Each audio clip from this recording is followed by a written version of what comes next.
There's a lot of drama going on behind the scenes of theater criticism these days. As journalism has moved online, the number of critics paid to write theater reviews for mainstream media outlets has dwindled. The same goes for other forms of arts criticism. After 19 years as theater critic at the National Post, Robert Cushman left that post last September and has not been replaced, leaving only 3 mainstream outlets, The Star, The Globe and Mail, and Now Magazine, paying critics to review theater on a regular basis in Toronto. There are other outlets that publish reviews, such as the vibrant site Mooney on Theatre, but their writers are unpaid, and in the case of Mooney the focus is not on theatrical knowledge and expertise but on enthusiasm and a layperson's approach. Devon Moore stars in Flute Loops at the Toronto Fringe. Julie Heather, for at least a dozen years, many in our circles have been calling all this a crisis. If you believe that the arts need consistent and thoughtful critical response in order to thrive, then where is that response going to come from if so few people can make any money, let alone a living, doing critical work? Our response to this situation is to train more critics. Some might find this counterintuitive. Why seek out and nurture new voices if there's so little work out there? But we believe that answers to the questions of where and how criticism can thrive on digital media need to be developed in collaboration with younger people, and with populations whose voices have not been heard on Toronto's mainstream arts criticism scene, which remains decidedly white, male-dominated and able-bodied. Those voices are out there, and they want to be heard. When the Toronto-based Arts Incubator Generator put out a call for its first performance criticism training program earlier this year, more than 60 aspiring critics applied for 6 places. Along with Generator's Christina Lemieux and Lisa Alves and a number of guest teachers, we led that cohort through an 8-week curriculum that ended in late June. Those 6 Generator critics are now reviewing productions in the Toronto Fringe for Now Toronto and the Dance Current magazine.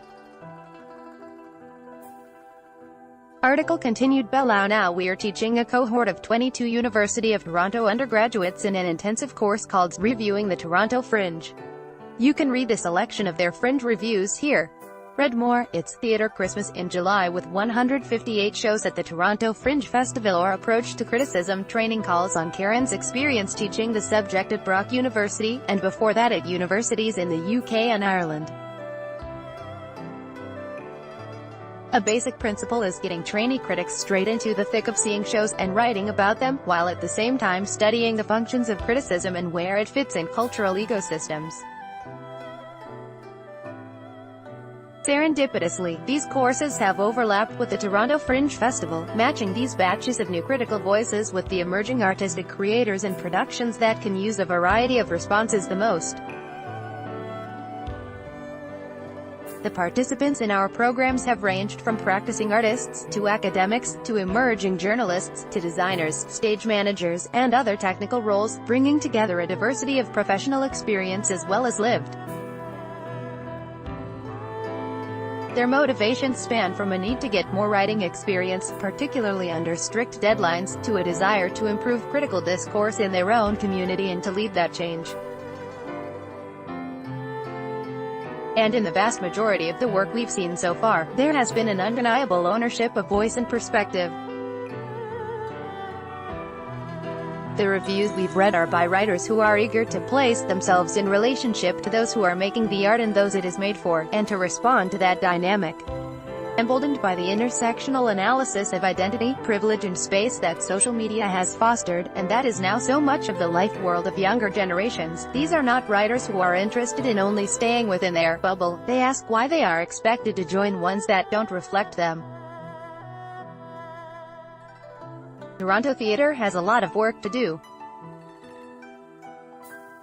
We've seen many writers take up the arduous and ongoing task of pointing out inequality in productions and companies, from indie to mainstream.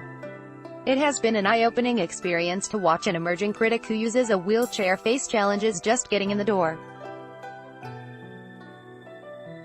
Article continued. Below. We don't have the answers to unlocking new well-paid, full-time theater criticism positions, but perhaps that's not where we should be looking. Why not start with creating a current environment of criticism that's relevant and reflective of the world we live in? Then we, and future generations of critics, can focus on the drama on stage.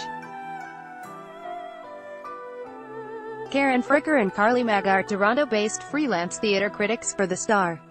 They usually alternate the Wednesday matinee column. Follow them on Twitter, @KarenFricker2 and @Radio Maga.